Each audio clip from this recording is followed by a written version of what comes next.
پہلا مسئلہ تو یہ کہ میراث کا حق جو ہے وہ مرنے کے بعد لگتا ہے، یہ بھی اچھی طرح سمجھ لیجئے، کیونکہ ہم دارالافتاء میں بیٹھتے ہیں، اس طرح کے سوالات بہت سے آتے ہیں۔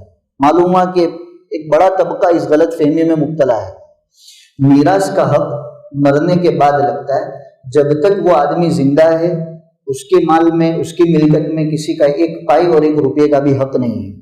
جب تک میں اور آپ زندہ ہیں تو میری مالکی کی چیزوں میں میری بیوی کا، میری اولاد کا، میرے بھائی بہن کا کسی کا کوئی حق نہیں۔ آپ جب تک زندہ ہیں آپ کی اولاد کا اس میں ایک پائی کا حق نہیں۔ ہاں، جس دن ہماری آنکھ بند ہوگی اس وقت جو رشتہ دار، جو وارثین ہوں گے، شریعت نے جو بتایا ہے اس کے مطابق ان کا حق لگے گا۔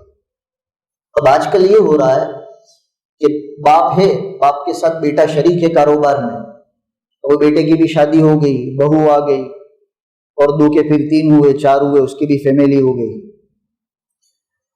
اب گھر میں ناچاتی اور جھگڑے شروع ہوئے تو بیٹا پھر اپنے باپ پر یہ تقاضا کرتا ہے، یہ مطالبہ کرتا ہے کہ ابا میرا جو حق ہے وہ دے دو، یعنی گھر بھی مجھے دلا دو، کاروبار کے لیے بھی مجھے پیسے دے دو، اور وہ اس طرح مطالبہ کرتا ہے جیسا اس کا حق ہے۔ اب اگر باپ نہیں دیتا تو باقاعدہ اس کے ساتھ جھگڑے کیے جا رہے ہیں، اور بیوی کے جو خاندان والے ہیں وہ بھی ساتھ دیتے ہیں۔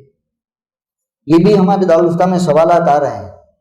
ایک بڑے آدمی جو کہتے ہیں مفتی صاحب امید ہے میرا جو کاروبار ہے اللہ تعالیٰ نے بہت خوشحال رکھا ہے، کروڑوں روپے کی آمدنی ہے، میرا بیٹا میرے ساتھ، میں نے اپنے ساتھ لیا۔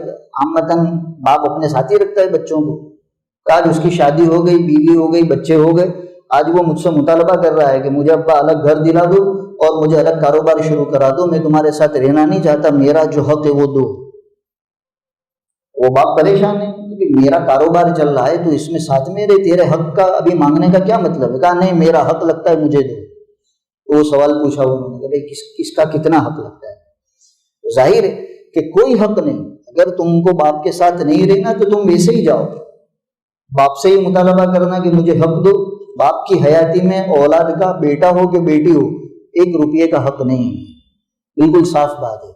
اگر ایسے اولادوں کو باپ کے ساتھ رہنا نہیں ہے، الگ مکان چاہیے، الگ کاروبار چاہیے، تو وہ خود اپنے طور سے اس کا انتظام کرے۔ باپ پر مسلط ہونا، اس سے مطالبہ کرنا کہ مجھے اپنا حق، تو یہ غلط ہے۔ ہاں، باپ اگر اپنی مروت سے، اپنی خوشی سے، اپنی حیاتی میں اولاد کو الگ کرتا ہے، مکان دلاتا ہے، کاروبار شروع کرا دیتا ہے، وہ اس کی مرضی کی بات ہے۔